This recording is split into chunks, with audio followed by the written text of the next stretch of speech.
We're all still licking our chops over here. Welcome back to the Rhode Show.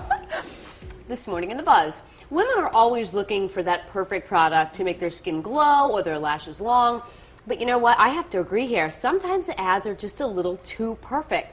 A British watchdog group says yes, and they've actually banned 2 ads that they say are overly retouched and, in fact, misleading. Let me swallow the frosting. All right.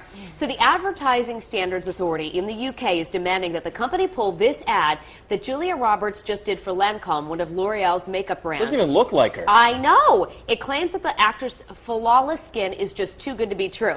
Now, L'Oreal admits that they did use post-production techniques, but they say the foundation is a result of 10 years of research.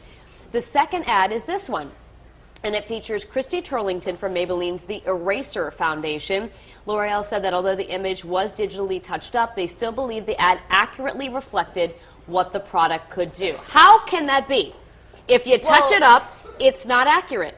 Am I right? If you touch the photo up, then the depiction of the person is not accurate. So you know what? I don't have a problem with this ban at all. It's false advertising. There it is. Yeah. You said it. And I'll say this. I think I've told this story before. These magazines and what they do to these people, it's unbelievable. I was standing next to Rebecca Romaine at a Super Bowl. I mean, you know who Rebecca Romaine, Stamos at the time. I don't even know who she married. Is that how you say her name? Romaine Lettuce? Romaine? Yeah, Rebecca Romaine. She's married to Jerry O'Connell now. In any event, she's like a supermodel smoke show. She's like on every magazine, whatever. Yeah. I stood next to her, and I was looking at her, and I'm like, oh my God, she has acne, and she had like a short top on, and she has stretch marks, and she has flaws, and it's like, you know what? It was like, holy moly, you know. Yeah. So any time I see a picture in a magazine of anybody, man or woman, from Hollywood. You know what it gets me to? Because we have to have TV makeup, right? And when I go sometimes to get like a new foundation, I'm like, but I don't want to see my freckles and like my little spots and everything. I'm like, do you have something that's going to like cover it up? Give you like a whole mask. You know, because you want your skin to look like that, but it doesn't. No matter what you put, you're still going to see my freckles. And you know what? I'm going to say right now on TV, I have varicose veins and I have cellulite. And people don't believe me because I'm a little person, but it's true. And you know what? Like 80% of women or something like that have cellulite. Yeah. But when you look at... Ooh, I almost said a bad word. Oh my gosh. When you look at these magazines, okay? I want to know what you almost said.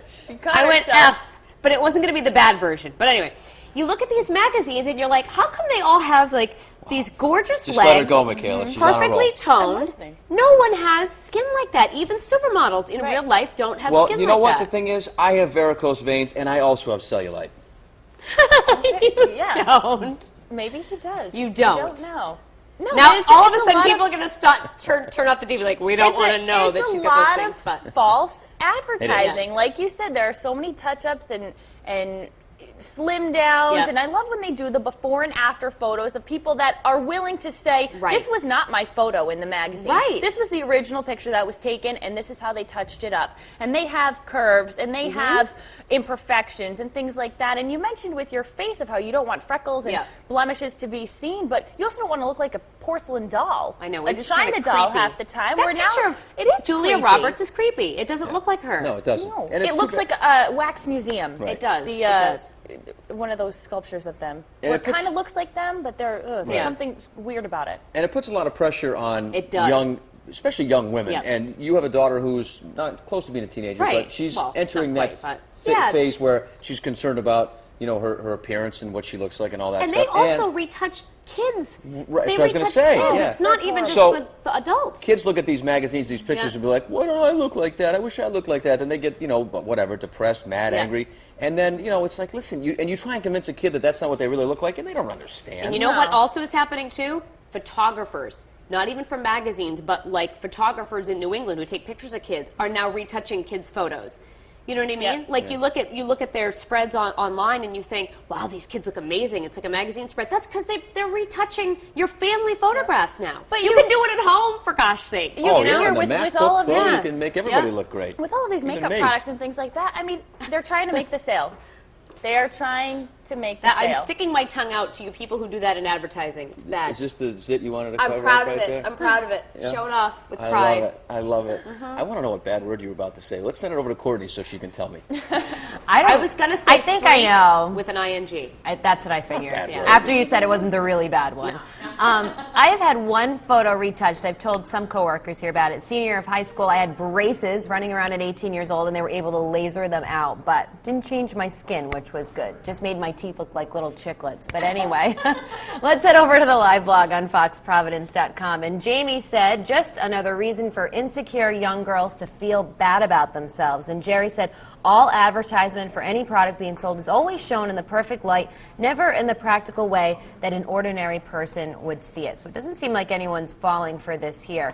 Here's the poll right underneath the live blog. Do you think cosmetic ads are misleading? A, yes, they are all overly airbrushed. B, no, all ads use a little retouching. Or C, some are, but not all. We've got a couple of comments on our Facebook page about these misleading makeup ads, and Donna Stanley said they most definitely are misleading. And Becky DiStefano says, I think cosmetic ads are the ideal. Any educated consumer knows the difference between what you see on an airbrushed Photoshop model and your own skin. And Ashley Evans says, of course they're misleading, but I never fall for those commercials. So we'll see what you guys say. I posted the article there on our homepage if you want to read a little more about that ban in the UK. But for now, we're going into the kitchen with Patrick. What's happening?